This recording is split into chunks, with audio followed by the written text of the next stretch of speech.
We have Abuela. Abuela is here. Shout out to Abuela. She came in looking like a boss. But as you know, we are talking about Power Book 4 Force, episode 2 of season 2, episode 202, season 2, episode 2, whatever you want to say. Great consequences, the review, recap, breakdown, reaction, and spoilers. And of course, as I showed y'all before, we have Abuela. We got introduced to a new character, Miguel's mom. And she's gonna I feel like she's gonna play an important role because she seems to give that knowledge to my guy Miguel when he's down himself, and she's that more ruthless person. So let me know. There's some noticeable things I thought about this episode as even as this season as I go on, and then y'all can comment and tell me your thoughts if y'all agree or disagree. I noticed in this spinoff, a lot of people are dumber. Right? You usually have that one dumb person that make mistakes, but they're not quite dumb. They just like do emotional mistakes. I feel like everybody in this episode did emotional decisions. From getting played with his emotion with Vic and his father Walter. We see emotions with him. We see the emotions getting heavy with Tommy and old girl. You know what I'm saying? Shout out to Tommy, old girl. This girl, oh, I can never get this position because I'm a woman. You see Stacy in the DA's office. You see they got stuff to do. So you see a lot of emotional things in here. Miguel, who was probably one of the smartest people in the show, but he's got a little emotional too. As we see, we got Diamond out here acting up. You know what I'm saying? We got a lot of different things going on. We got Claudia and everybody else. We got Jenard, of course, doing things Jenard do. But yeah, like I said, a lot of people I feel like are actually not as smart on this show as everything else.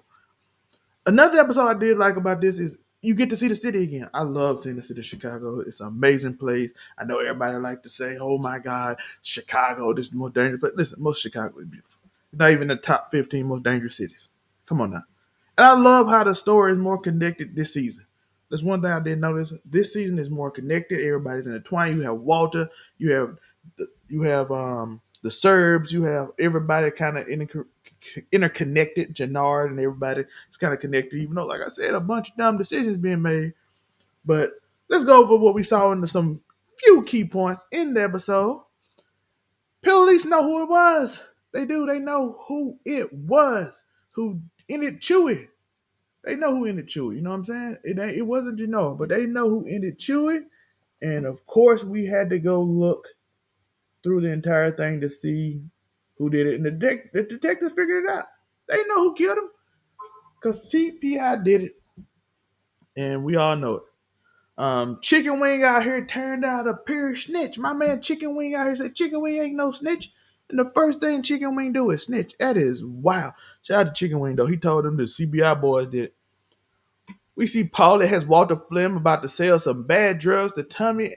It's the Big Pharma. We have Big Pharma. Paulie is Big Pharma, and he's trying to get Walter to sell bad drugs. He know Diamond smart, so he just let's get Jenard. Again, Jenard the dumbest character in this entire show. By far. They already planned like, oh, we can't get Diamond and Tommy because they know what's going on. Let's go get Jenard. Claudia finds out Walter's in danger if he doesn't come up with money while sleeping with Brandon Doyle. Brandon Doyle, of course, he up there with Big Pharma. I'm calling him Big Pharma. Dang, I don't know if they're really Big Pharma, but Paulie can make the Flynn family go away. Jenard, by the way, one thing I do want to notice, I do want to tell y'all is how bad this man right here is bad at business. I know I keep saying it, but this man is terrible at business. He's arguing with his brother right now about you should have chose me when he continually makes these bad. There, by the way, there's my guy right here. There's my boy, Big Chicken Wing right there. That Chicken Wing. But this guy doesn't know what he's doing. He's bad at business. That's why Diamond you, Jenard. Diamond didn't choose you, my guy. Walter's gonna use you like I said, he's gonna tell him some bad pills. People gonna take it. Vic, knowing what Walter gonna do, Vic said he ain't going for that. You know what I'm saying? They all trying to convince Vic. Vic out here emotionally distressed because his fiance slash wife died, and everybody in the family, Claudia, Walter, all trying to get in his mind, trying to tell him to do what's for family. Why? Because as Vic said in this scene right here, they trying to use me as pawns. The other thing was Vic good enough pawn. Shout out to Vic for actually noticing that, even though we saw later that he out here doing the thing we can't forgive, drinking and driving. We don't support drinking and driving here, but my man Vic is doing that.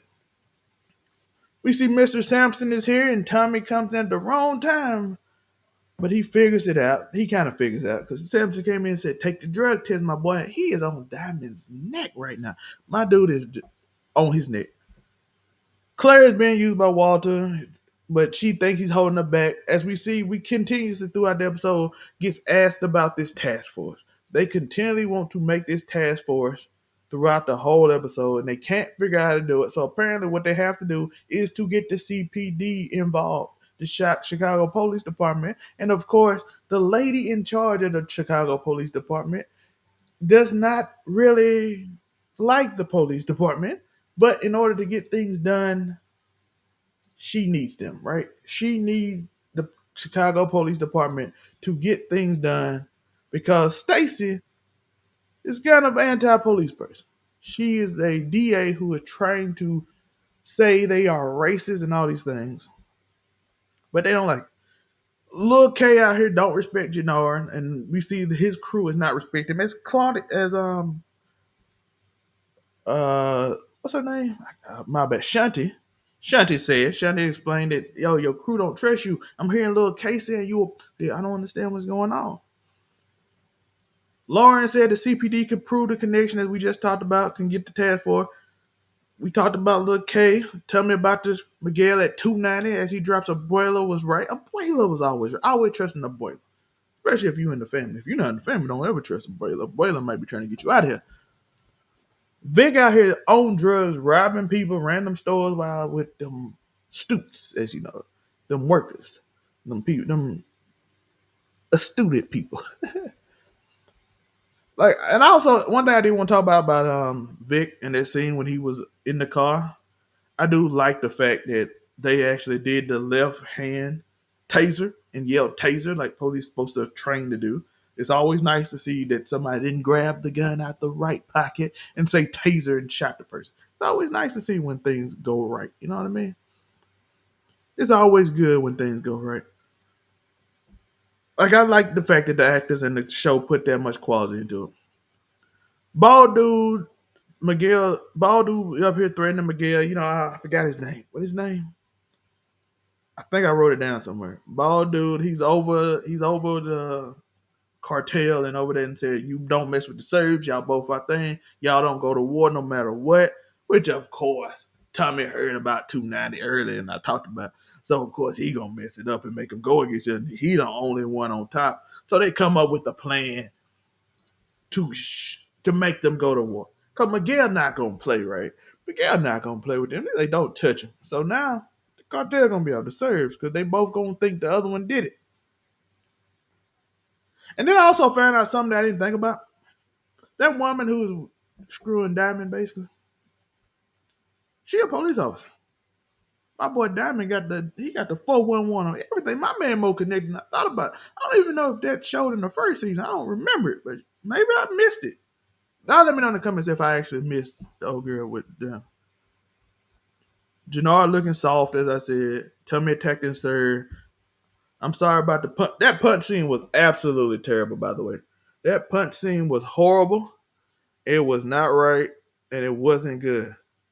Shanti also tell the truth, do not trust him. And of course, Vic said he's got a new plan to destroy his whole company. And as we saw, the episode ended with Lil K shooting a little 8-year-old girl, trying to get at Tummy. And what happened was now the CPD got the people on him, man. They got the people on him. He shot the wrong people. Why is Lil K? Jenard told him no. Hey, how are you dumber than Jenard? How did Jenard know better? Can somebody explain me how does Jenard know? Because now the task force going at. They all going at Tummy, and somehow they all gonna be linked, even though Tummy ain't got nothing to do. So we also got a task for the trope of power is always happening. It always gonna happen because now we have the task force and we trying to get that done as always. So that's the end of the episode. Let me know what y'all thoughts is. Let me know how y'all feel. Remember to like and subscribe, all that stuff. Hit that notification bell. I do appreciate y'all for watching our show. And as we always say, peace.